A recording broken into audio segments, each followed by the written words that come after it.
chief guest of today's International Conference on Youth Initiative on Transboundary Water Governance and the SDGs, Mr. Remy Kina, keynote speaker, Dr. K.K. Shrestha, all our colleagues from the government of Nepal's different representatives, as well as all other representation from India, Bangladesh, Burma, Myanmar, um, and all our friends from Oxfam and all the agencies who have been so generous enough to allow this work to happen and to also enable this conference today.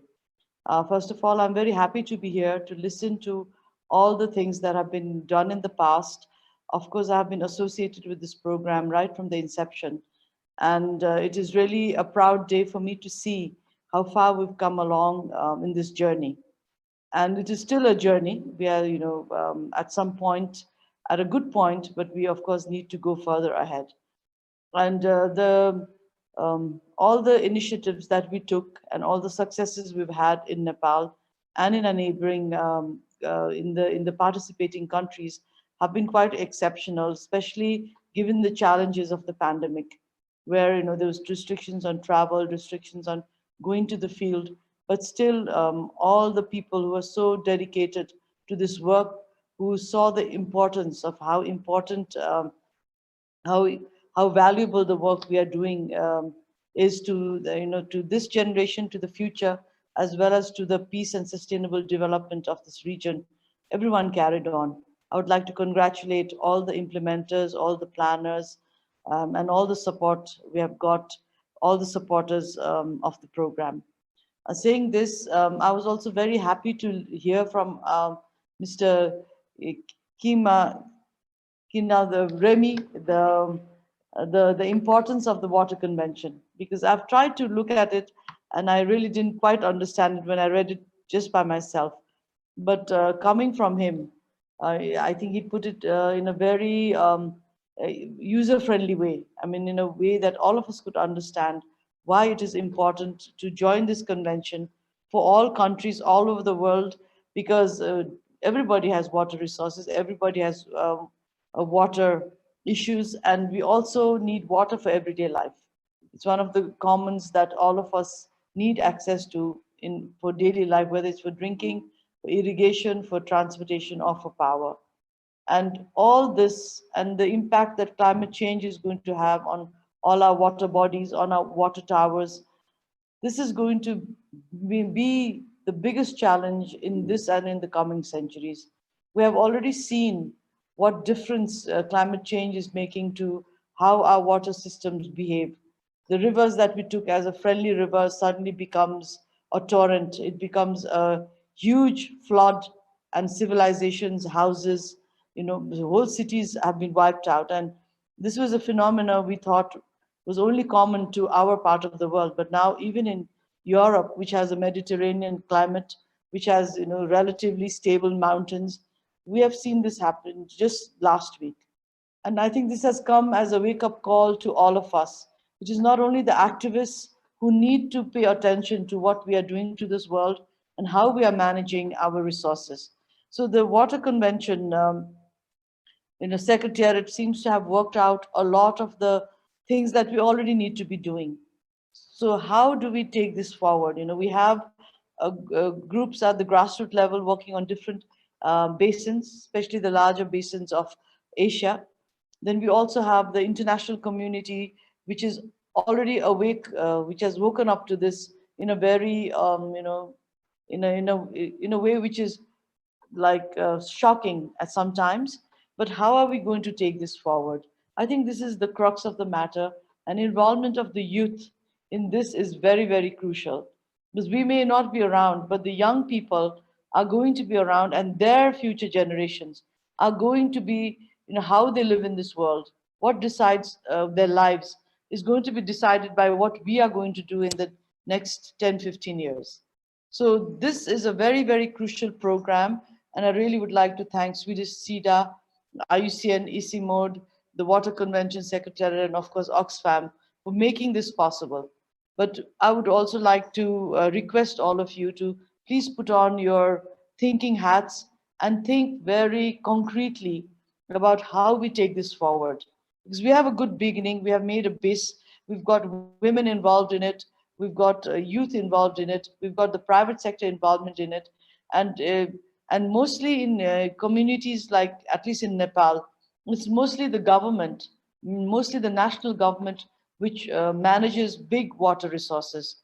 They decide where the license are given to for generating hydropower.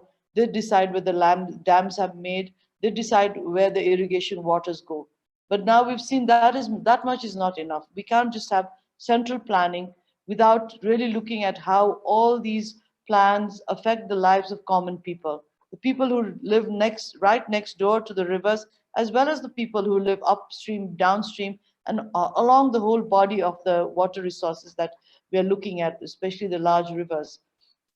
So I think we have a very good model in front of us, a model which I don't know has been implemented or practiced in other parts of the world, but in this very populous area of South Asia and Southeast Asia, I think it's a very good initiative, and I would really like to appeal to all the partners and stakeholders who are here to take this further along.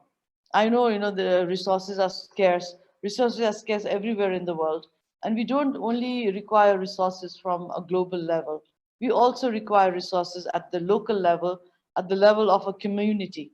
So the whole idea, I think, what this program has brought to all our attention is that the importance of looking at water as a resource which touches the lives of each and every person, water as a resource which can really improve the lives of the communities, which can empower women, which can empower youth, as well as the requirement for local governments to carry this along. Because as a NGO, we can only be a bridge, we can only be the catalyst which brings this together.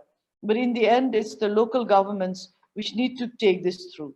I think this has been the beauty of this program. The Dhangari Declaration was all about trying to get people, the researchers, technical people with technical expertise, as well as elected representatives together, and trying to make them responsible as well as aware about what is required so that all of us can live in this world in peace and with access to water resources, which is of course key to life.